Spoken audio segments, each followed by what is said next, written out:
Hi, it's Dennis Daly. I've posted over 100 excerpts from some of my more than 250 American montage shows that I did in the 1980s and 90s while at UPI Radio. Recently, I embarked on a fresh series of shows.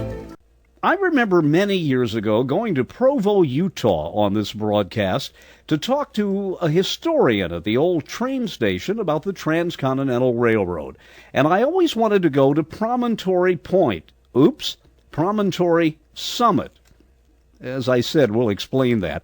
To look at the spot where the eastbound and westbound construction of the Transcontinental Railroad finally met, where they drove the final spikes that sent a signal via telegraph all over America that the great project was done.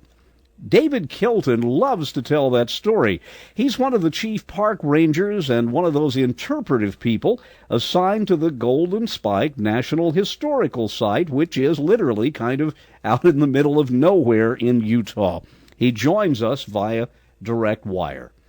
David, thanks for taking the time to talk to us. I have a really high respect for people who do what you do, who tell the story of America to others, particularly to foreign visitors. Let's talk about the driving of the Golden Spike, which I understand was the driving of more than one spike, and about the historical park, the story of which you every day tell the story. But first, let's go back to your childhood and find out why you wanted to become a park ranger. Where are you from originally? Well, I'm originally from Alabama, and some of the reason I wanted to start working for the Park Service is that my family traveled a lot when we were kids and moved quite a bit when I was a kid, back and forth between Alabama and Arizona. I actually moved out to Provo, where you were just talking about, right before I started high school. And one of the things we'd do on our trips is we'd stop and go camping and visit national parks. And I really fell in love with them.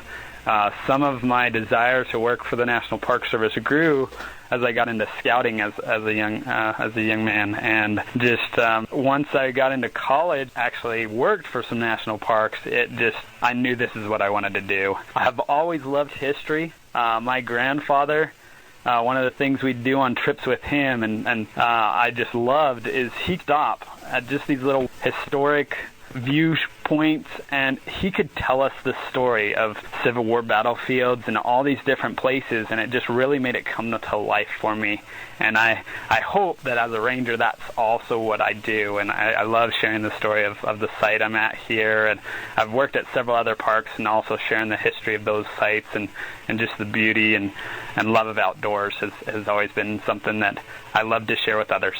I know having an interpretive person around can make a big difference. I went to the Gettysburg battlefield 3 times, and it was only the 3rd time that I did it to do a radio show, and they had one of the best park rangers there do the interview. And I remember when he was talking about the fact that we were standing where Abraham Lincoln had delivered the Gettysburg Address, I thought he was going to cry. Wow. I mean, I get very emotional about things, but his love of that made me realize that a lot of guys and gals that have the kind of job you have, this is really a heartfelt thing you do. Yeah. I mean, sharing what this history meant to the future of our nation, it's really something I enjoy doing on a day-to-day basis. So, yeah. You know, and my first love really is highways, and that was the result of going on long vacations with my parents. And as a matter of fact, on this broadcast, I'm going to have the director of the Pennsylvania Turnpike Commission to talk about that early highway, which was as important to me historically as people who drive Route 66 find that highway. So you're traveling with your parents. Where all did you go? And tell us about some of your experiences. One of the first trips I slightly remember, I must have been, maybe 5 or younger. We went to the... Well, that was, 20 years ago? 32, actually. I just had my birthday. So. But we went to the Grand Canyon, and I fell into a cactus the day before we left in my neighbor's yard, living in Arizona at the time. And I remember that, but I also remember going to the Grand Canyon and just this little boy sitting there on the rim and just the huge immensity of this spectacular canyon just being as far as I could see. We also stopped a lot of times traveling where we did through the southeast at some of the battlefields. I remember going to on our way up on a specific trip going up to visit my family in Pennsylvania. We also went on a couple trips to Atlanta when I lived in Alabama, and going and stopping at some of the sites where Sherman went through on his march to Atlanta, and just hearing how he was devastating the countryside, but just trying to end the war. And another place and significant thing where you're like, wow, was that right? But he was bringing an end to the war, yeah. And so, yeah, just amazing story. Well, I have told this story too many times on the air, but every time I talk to somebody from the South, I'm reminded of the fact that Northerners do not really understand how the South was devastated. And one of the great lines in Ken Burns' Civil War documentary, that was at a time when 2/3 of the adult males, I think he said in Alabama, were either dead or injured. They were still holding the Harvard-Yale yacht races. Right. Which makes you really realize that a lot of people up north, this had no impact on them. Right, yeah. You mentioned the Grand Canyon, and another story I love to tell is I was there the first time I went there. I saw a Japanese couple standing by the rim at sunset, and the woman was crying. And the husband came over and apologized to me, and he said, "You don't realize we have never seen anything this big before." Wow, yeah. Yeah. Man. So where did you go to college? I actually studied just north of Provo, that you're once again just talking about, in Orem at Utah Valley University. Majored in outdoor recreation management to work for the Park Service. And during my internship, I worked at Rocky Mountain National Park as a summer intern, and just fell in love with the Park Service and the idea and the mission, and yeah, just knew it had to be. Rocky Mountain National Park is at Estes Park? I was on the Estes Park side, which is the east side of the park, and that is about an hour and a half northwest of Denver, Colorado. I will tell people that if they've not been there, there's a U.S. highway called Trail Ridge Road, which is the highest U.S. highway in the United States. And I remember the first time I went there, I stopped at a pull-off, and I remember two things. I'd never been that high up before. And I get out of the car, and I almost fainted because the air is so thin. And the other thing, there was a sign with an arrow that said Pancake Summit. Yeah. 163 miles. And I'm thinking, my God, I'm looking 163 miles, and it's quite a place, and it's closed in the winter, I would presume. It is. It's Trail Ridge Road is definitely closed in the winter. They get a lot of snow up there, so yeah, But I cannot imagine a more glorious place to go for the first time for the Park Service. It is devastatingly beautiful. It is. Lots of opportunities to see some amazing wildlife as well. And yeah, it was. Once I went there, I was hooked. I was ready. I knew this was my calling. Well, now, was that a long assignment or just a preliminary taste of the Park Service? It was a summer internship, 3 months, but I did get the fortunate experience to go back and work as a summer seasonal ranger there, and worked closer to 5 months there again. And once again, just an amazing experience. Luckily, I had an amazing wife and children that were willing to chase me around the country as I chased my dream of working for the Park Service, because we had to move quite a bit to make it happen. I was going to ask about that. Well, now, David, I had or still have a friend who at one time was with the Rocky Mountain News, I guess, which is published there in Estes Park. And he was the one who actually invited me up there for the first time. But, you know, I have a crusade I'm on to get people in the U.S. to see the U.S. I mean, I just recently went to my 50th state, which coincidentally happened to be Hawaii. Oh. And, of course, I was a travel writer, and I did this show from 40 states. So I'm lucky I've been all over. But there are people who have not been out of their own state, and they'll gripe and moan and say, we really wanted to get to Europe. Well, go to El Paso, go to Bozeman, Montana. It always took longer, but we drove, and that's one of the things I was kind of sharing earlier. We drove to all of our destinations that we went as a kid. And so I've been to 38 states. I haven't been to 50 yet, but we experienced the country, and there's so many amazing things, so much history, so many beautiful locations. We're here at Golden Spike National Historic Site. We're in high desert, and it's pretty barren if you look at it just for trees, if you've been from back east. But there is a very unique beauty, and we get that from visitors that come from all over and have been to so many other places on their trips through the country, and they think it's beautiful, and it's so much unique beauty in within our country. So yeah. I don't want to push the point, but even the most stark desert can be beautiful. Here in Palm Springs, of course, we have blocks that look as though it's 200 years ago. They've never been built on. And you look at the scrub and everything, and then you go outside of the city, and maybe you go across the Mojave the back way to get to Las Vegas, and you say to yourself, this is the way God intended it to be, not with billboards and high-rise hotels. Yeah. Now, describe, if you will, what that area at Promontory looks like. But first, let me ask a question.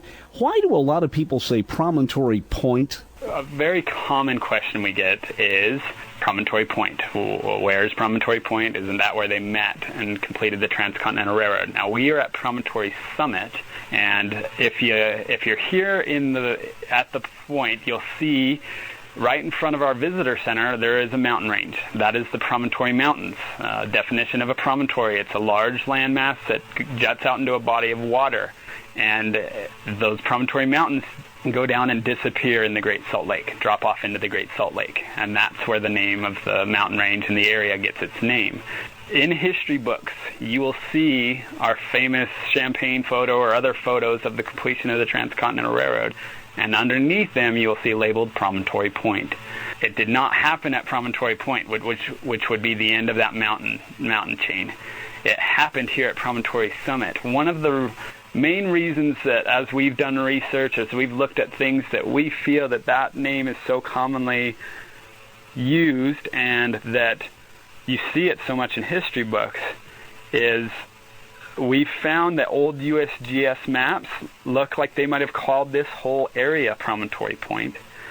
And another thing that we've kind of come to a consensus more as the staff and as rangers, and have talked with some historians and things on the subject as well, is that let's say you're coming from New York, coming out to this location and you're a reporter to tell the story of where the Transcontinental Railroad happened. When you go back to your friends in New York, there were no landmarks. There were no big cities to point out where this took place. But one of the things you can see on almost every map that you look at of Utah and of the area is that Promontory mountain range disappearing into the lake. Right. It is a finger, almost like Italy without the toe on it. And it would be, directly west of Ogden, maybe? I mean, the railroad went around the top because it would be silly to build a trestle all the way across the lake. And you see it almost officially called that.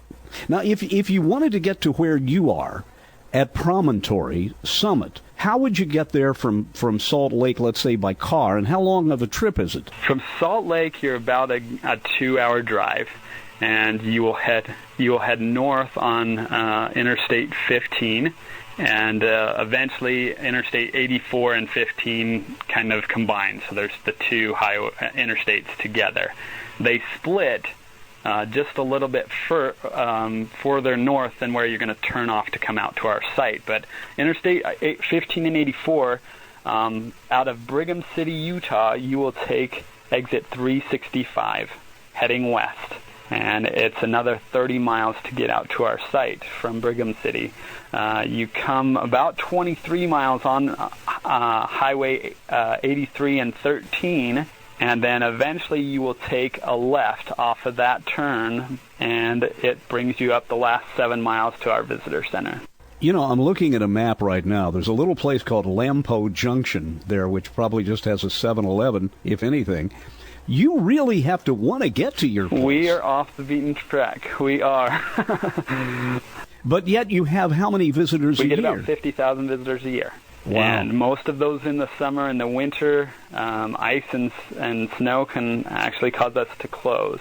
But we are only officially closed 3 days of the year, Christmas, New Year's, and Thanksgiving. Every other day we are open, and as long as people can get up the hill, we'll be here to greet them. So, it looks as if there's kind of a parkway out to your place, or does that green designate the fact that it's Park Service land? The green is Park Service land. Does the railroad still run through there? It does not. In 1904, the technology advancements that had come along within the railroading industry had advanced far enough that locomotives could travel a longer distance without having to stop for water.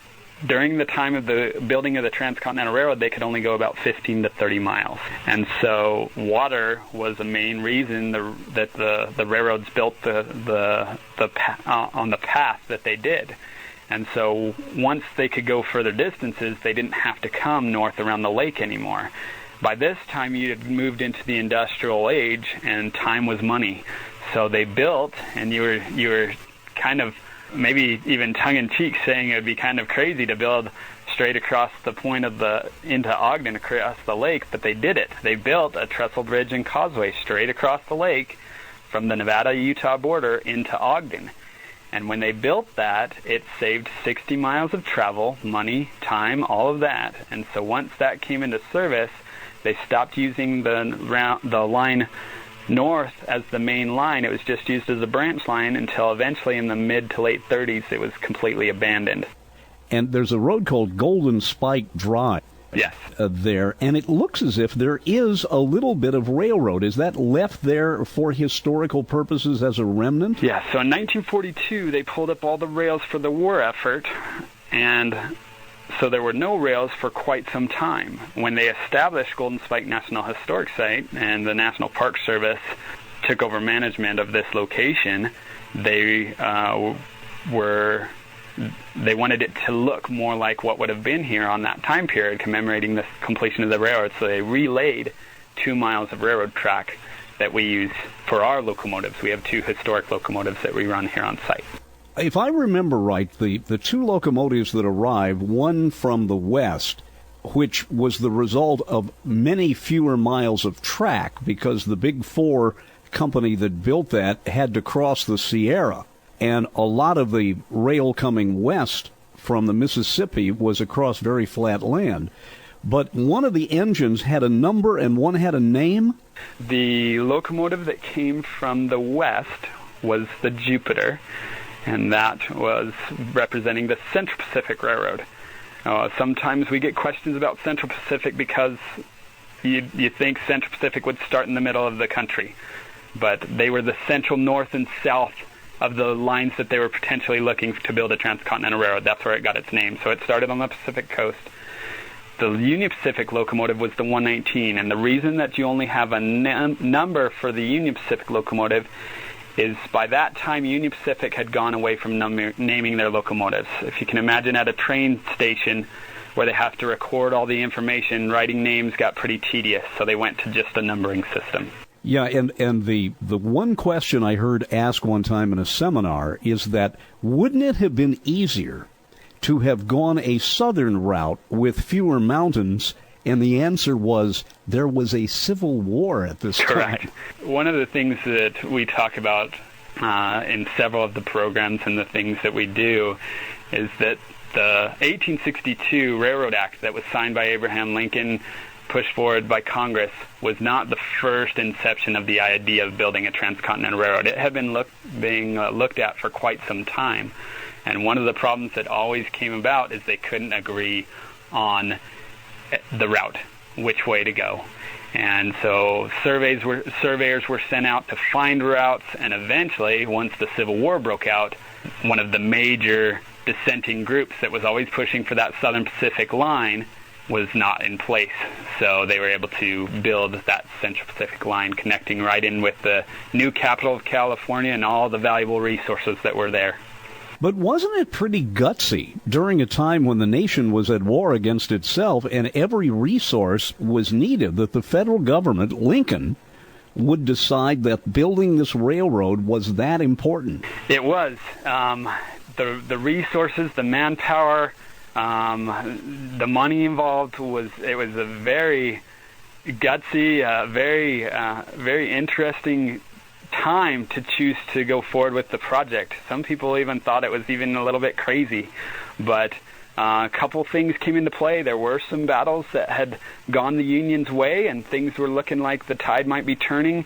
They also wanted to fuel the economy of the Union, and shipping of goods 4 to 6 months down through some of the roughest waters around South America, back and forth. It was just a huge logistics. The gold and silver out in California and Nevada were so heavy in the minds of, there's that money there, we need to get to it, so let's build a railroad. Another thing that was heavy on Abraham Lincoln's mind, and he has even been found by historians to say he was hoping that he could better defend the nation with this railroad being built, and they can move troops across the country in under 2 weeks from coast to coast by building the railroad. You know, that's kind of reminiscent of Eisenhower's rationale, part of it in building the interstate system. It was the National Defense Highway System.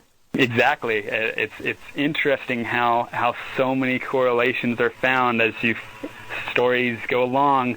History, same decisions can be made for the same purposes. So, yeah. We've talked about how difficult it was to build from the west. I'm trying to pull up in my mind Leland, Stanford, Crocker. I guess 2 out of 4 is not bad. Which ones did I miss? The big 4 company. Huntington and Hartford? Hopkins. No, Hopkins. They were shop owners in Sacramento, weren't they? Yes, they had made. And they didn't know anything about building railroads. They heard that somebody needed to build this after Congress said okay, and what did they do? Just apply for the job? They had made their fortunes during the gold rush selling products to the gold rushers. Could charge 2 to 3 times the price for the equipment. And Theodore Judah was the chief engineer that had found the route through the Sierra Nevada. You mean Crazy Judah? Crazy Judah. You look at the Sierra and you think, how in God's name are you going to build a nice, easy, slanted railroad through there? No wonder they thought he was nuts. They had to stay under a 2% incline, could only change 100 feet in elevation every mile. So, yeah, you could see how they'd call him crazy. So how did he find that kind of slant? And I want to talk about the Donner Summit in a minute, but I mean, it wasn't that for the time, before computers and lasers and GPS, an impossible task. He had a friend, Doc Strong, that lived up in one of the communities up in the Sierra Nevadas, and those 2 gentlemen went together and surveyed the route and found the path, following the rivers, the cuts that they made through the canyons, finding where they could cut the rock, build fill, and come around the sides of the mountains and build tunnels and be able to get through. And one of the things that also helped Crazy Judah was his wife was an amazing artist, and she was able to paint and do a lot of other things to help show the terrain and one of the things that Judah did was he took all that information that he had found, went back to D.C., and promoted the idea with the politicians back in Washington, D.C., and that some of those congressmen, senators looking for sometimes a way to escape all the heavy, maybe trying times of the war, was they'd come into his area that he had been given with his displays of this transcontinental railroad idea, and they were actually able to kind of get away from all that was weighing so heavily on their mind and think of this new idea of progress and change that might help the country. Well, now, Judah never lived to see it built, though, did he? He did not. The historians believe that at the time that he died, he was on the way to go out and find new financial backers, because he was supposed to be an equal partner with the big 4 we just mentioned, Stanford, Crocker, Huntington, and Hopkins, and he was not being treated as an equal, and he felt some of the business end of it was not really as interested or driven by the idea of building a transcontinental railroad as the profits that were involved. and that wasn't sitting right with him. So he was on a trip to go find new backers, and he contracted yellow fever and died in New York. I was hearing in some documentary the fact that Judas so looked on this project almost as if it were his child. Yes. That he could not understand, as you said, that the motivation of the Big Four was not pragmatic. It was not artistic. It was money. Correct. And the thing that is interesting, it was also on the Union Pacific side, same kind of mindset. There were some different schemes and things that came up. Thomas Durant was the big name that kind of was pushing everything forward on that side, really interested in the business end of it.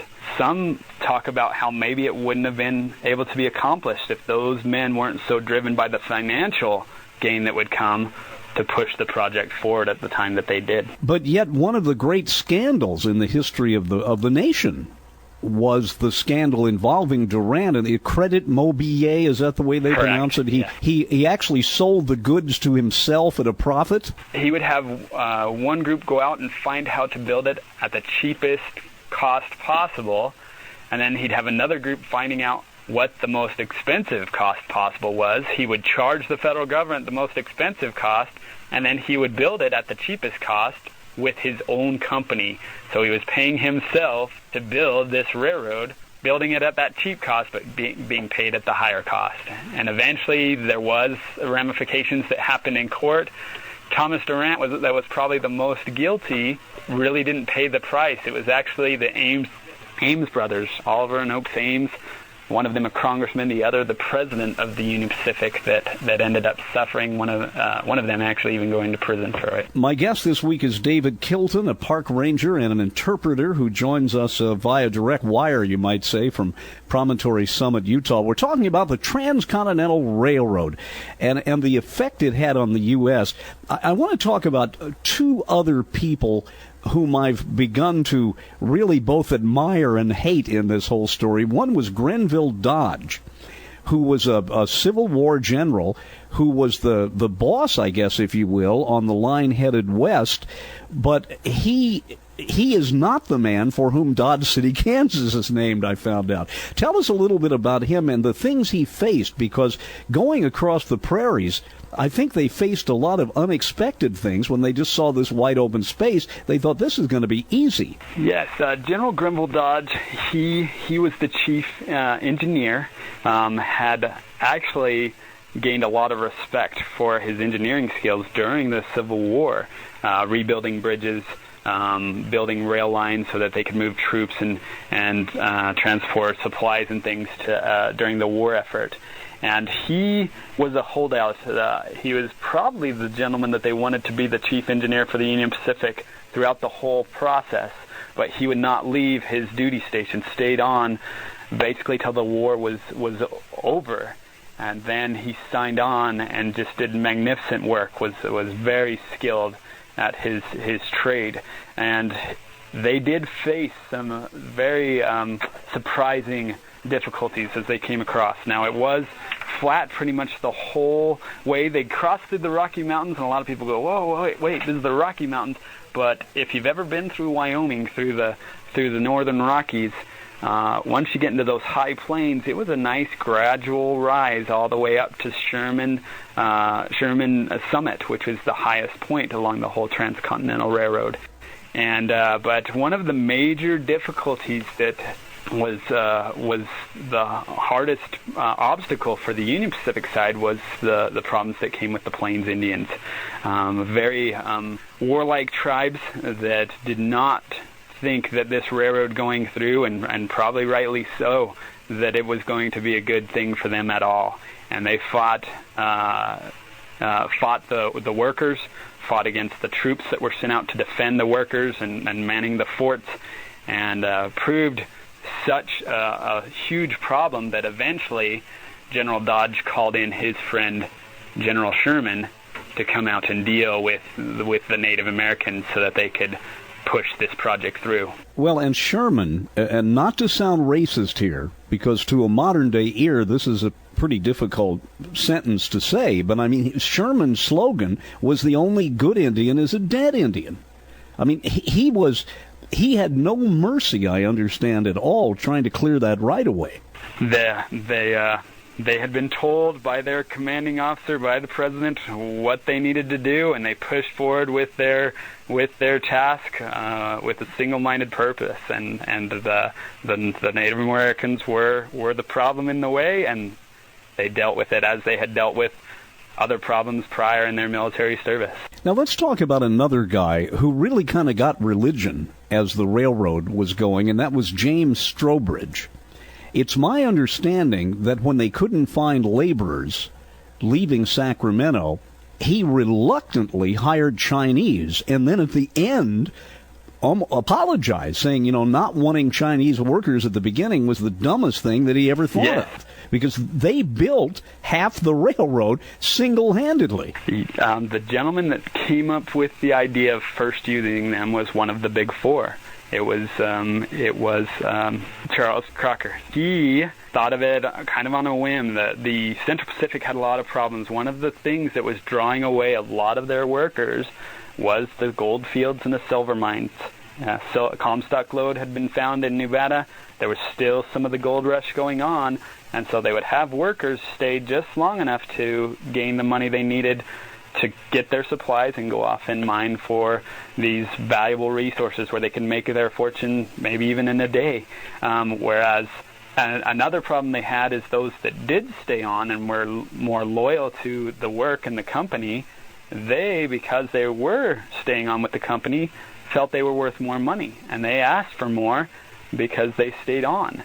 And so the business owners, Crocker, said, no, we can't really do this. Let's try these Chinese. And they started with 50, and it ended up they had over 11,000 Chinese workers by the end. About 8 out of every 10 coming from the west of the workforce were Chinese. Now, I'm Irish by descent, so I can say this. I think the big difference between the Irish workers and the Chinese is that the Chinese didn't party and that they drank tea. Correct. One of the things I like to share, my wife is a registered dietitian, and so she loves when I kind of share this point of the story. The Chinese heritage really helped them a lot as they were coming through the Sierra Nevadas. They had to pay for their own food and board along the whole route. So even when they were eventually proved to be so successful and made the same money as the general labor, they were paying for their own food. But because of their culture and their heritage, the foods that they were used to eating, they ate a much more healthy diet. They were eating dried vegetables, fish, chicken. They were boiling their water, drinking tea, and they were bathing on a daily basis, even if it was just a sponge bath. So they stayed much more healthy, and they didn't party as much on their day off, so they didn't have nearly the problems in the work camps coming from the West. And the Chinese were so efficient at all the different labor tasks that were given to them that just amazing. You could see why Strobridge would kind of eat the words that he said at the beginning. Yeah, I remember reading that at the dedication he had said something about how, not publicly but maybe to a reporter, that we owe so much to these workers, and hopes that the nation would never forget that. And of course, in many ways we have. We actually have a few things that help to honor, if you come out to our site, that honor the memory of the Chinese. We tell the story, obviously, in our programs and things, but the building, if you come out, we often get asked about a very unique rock that you see in the building. It's a cuprous quartzite. It's a greenish rock, and there's only 2 places that they've been able to find that rock in large quantities. One is in a valley just to the northwest of us, it's called Park Valley. The other place is in China. So it's a unique kind of connection that the building is actually helping to commemorate that memory of the Chinese workers. We also pay homage to them and all the workers that died on an annual basis on our Big May 10th celebration. And we have an arch, nothing like arches down in southern Utah, but an arch that is on our East Auto Tour that is named after the Chinese workers. It's called the Chinese Arch, and it also commemorates their story, has how important they were to the building of this major event. Another kind of unique story I have on that line that I wanted to share with you real quick is I had a group of Chinese visitors, and in their broken English, pointed to our rails and said, "Made in China." And I kind of could not disagree, because there was such an important fact of pushing this project through and getting it completed. So it's kind of funny. You know, there's another section of the Transcontinental Railroad with a great name. It's the Chinese, or the China Wall. It's not the Great Wall of China, but if I'm not mistaken, it's to shore up a part of the railroad near Donner Summit. Correct. And let's talk about that. I really think a lot of people don't understand what you had said earlier, and that is a railroad cannot go up and down very much on its trek. You know, you'll be driving along a railroad track, and it's up there on landfill staying very steady, and your car's going up and down hills and everything. Trains just don't do that. They could only get so far up the final mountain in the Sierra before they realized they had to build a tunnel to get through the top. And that tunnel in itself, which was hacked out by hand by Chinese labor, is one of the places I always wanted to visit. It's not used anymore, I understand, but that was an incredible engineering feat, and took, what, years to do? Yes, I love sharing the story of the Summit Tunnel. This is one of multiple tunnels going through the solid granite of the Sierra Nevadas, going over the whole range there to come over into Nevada. And the Summit Tunnel was over 1,600 feet long. The work crews averaged 8 inches a day, tunneling through that solid granite. As you mentioned, they had to do it by hand. So with handheld drill bits being smacked by another worker, they called them double jackers, this other worker hit that drill bit, and then it would be slightly turned after each hit to drill a hole into the rock that would be eventually big enough to put in the black powder, set a fuse, blast the rock. Then they had to clear the debris and go back right into that again. They eventually were so slow working from one end that they went over to the other side, started working from the east back towards the western crews, and eventually sank a shaft down right from the top and worked 2 heads from the center towards those 2 other crews coming from the east and west. You can, as you mentioned, it's not used today. You can go and see that Summit Tunnel today, walk into it, and looking up from the center, you can see where that shaft was sank down. Just an amazing task that took almost a full 2 years to complete. There's something else up in that area that I have seen from a distance, and that's an incredible invention. I think you know where I'm going. I don't think the engineers had any idea how heavy the snow got up there. I mean, many of those workers were working under snow in tunnels. What did they do to rectify that snow and avalanche problem? Well, they tried several different things. When they first started building, they had these tracks going right to where they had prepared the grade and laid track, and so they tried to hook several locomotives together with a big snowplow on the front and push their way through the snow. The snow is so heavy that it would pick the locomotive up off its wheels and knock it off of the wheels so it couldn't move anymore. So eventually they had work crews out there by hand clearing the tracks. And they knew this wasn't going to work, so they built snow sheds that are still there today. One of the reasons the Sierra Nevadas was, and the wood was used so heavily throughout the whole project from the west, their wood-burning locomotives, everything they had, even out at our site, you have pre-cut ties because they had so much wood available. They had their own sawmills, and they built snow sheds at an extensive cost, but it would allow those avalanches that came down from the higher peaks to just fall right off those snow sheds out into the canyons. These are essentially tunnels built out of timber. Correct. But they're not through anything.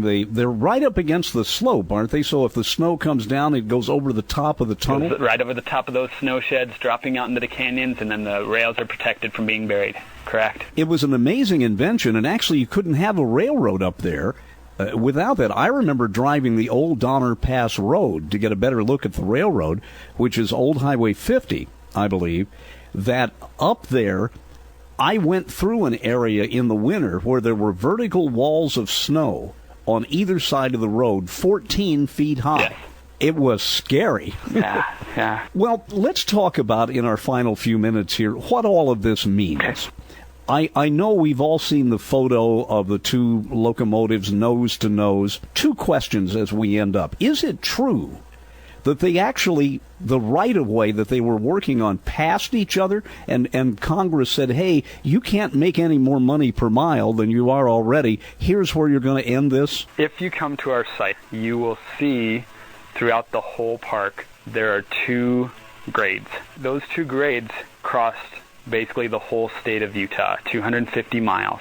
The reason that happened, we talked a little bit earlier about the financial means driving the businesses. Well, with the passing of the Second Railroading Act in 1864, the workers could grade 300 miles in front of where they were laying track, so that the track layers didn't have to wait on the grade workers. Now, by that you mean leveling it off, preparing the surface, so all they had to do was put down the ties and the rails? Correct. Preparing the nice flat road bed so that they could, like you said, put down the ties and the rails. So that crew was working way out in front, and with that Second Railroading Act in 1864, there was also an agreement to offset some of the financial demands that were being taken on by these companies, that they could get some of the portions of the government bonds for qualifying grade work. So as the two companies approached each other, the business owners could not come to a consensus of where they'd meet. They didn't want to give up ground and lose money for either of their companies, so they kept working past each other until eventually the federal government cut them off. So they were paid per mile, not just of completed railroad, but of initial work. Yes, with that passing of that Second Railroading Act, correct. I wonder if Dr. Durant was behind that legislation. Well, once they started getting the government bonds and they could grease some of the wheels in the political end of things, then yes, there was definitely some right people that were being taken care of to make sure that happened. David, take us back to that day when the, quote, golden spike, and I think there were a couple of different spikes of different metals, when that event happened and the news was flashed back to the East Coast and onto the West Coast, what did that mean for the country, and what kind of celebrations were there? We are called Golden Spike National Historic Site. There was a golden spike that was brought out for the ceremony. It was a solid golden spike brought from California. It was actually not the only golden spike. There were two solid gold spikes that were brought from there. The one that gives us our name was actually made by the brother-in-law of Leland Stanford. His name was David Hughes. And so Stanford brought that out. There was also a solid silver spike brought out from Nevada, and the Arizona spike was an iron, silver, and gold spike. All of those were brought out, placed in a beautiful Laurelwood tie. There were pre-cut holes in that tie. They didn't drive those spikes, or you would have had gold and silver coins. They placed them in holes, tapped them as part of the ceremony with a silver-plated spike maul. And then they pulled all those out, and they held the driving of the last spike, which is something you might have heard. Now, that driving of the last spike was pretty significant because knowing that these companies had something else that they had built beside the Transcontinental Railroad, which was this telegraph line right beside the rails, they linked the telegraph to the spike and to the maul. When they drove in that spike, it sent out a signal across the nation so that everyone could know almost instantaneously when this project was done. That was basically the first live broadcast of a major event throughout our nation. With that driving, mass fire alarms through countless cities were set off by that electrical signal. That signal also remotely fired cannons out in California at Fort Point. It dropped a ball in the dome of the nation's capital so President Ulysses S. Grant and those in Washington, D.C. could know when this event took place. And all those different signals started mass parades, fireworks celebrations, multi-day celebrations out in California, because now they were united back to all the other states back in the Northeast that they had been separated by miles and miles of harsh wilderness. This is kind of like the man on the moon. It has been compared to that. 100 years later, man was able to go to the moon in 1969. This happened in 1869, so it's often been compared to that, and I think it's a very appropriate comparison, because in both instances, the project was started in a time of great strife within the nation. There was a lot of ingenuity, technology that had to come along to allow the event to be accomplished. You had so many different people from different walks of life, different skills coming together to work on it. And when they completed it, they did something many people thought was impossible and changed the world forever. David, let me ask you one final thing, and I should have asked this earlier. Before the railroad was finished, and as I have been told, as it was finished in sections, the West began to open up to that point. And at the end of the line, they would build what was called a Y to let the engine turn around. What was the way you got, say, from Washington, D.C. to Sacramento before the railroad? So prior to the Transcontinental Railroad, you would either go to the end of the line, whether that was all the way to the Missouri River or whether that was to Chicago. You would go to the end of the line of rails, and then you would either board wagons or go on stagecoach and cross the wilderness to get over to Sacramento or up to Vancouver, up into Oregon. The average trip, definitely for the pioneers and the wagon trains, was 4 to 6 months. By stagecoach, you could go quicker than that, but it was not the most enjoyable ride, pushing through the terrain, bouncing along, stopping at these little stagecoach stations where the food wasn't the greatest, sleeping on the ground with rugs over you that had bugs in them. So the other option to get across the country was to board ship, which was another 4 to 6 month trip by boat through some of the roughest waters, going down around South America and then coming over into Sacramento. I remember a Mormon historian one time, when I asked the question, how long would it take to ride in a covered wagon to the West? He said, that question's wrong. He said, if you were an old person or a child, that would be a good question. The question is, how long did it take to walk to the West? So I can see getting on a train, even as rough as trains were back then, this was a miracle. One of the stories we tell, because we talk about our locomotives having two periodly accurate steam locomotives that operate here on site, we tell the story of how often they had to resupply the water to keep making steam every 15 to 30 miles. No matter where you come from, you're traveling more than 30 miles to get to our site. When we tell people that they had to stop every 15 to 30 miles to resupply that water, it's not something we can really grasp in today's technology and with the things we're used to.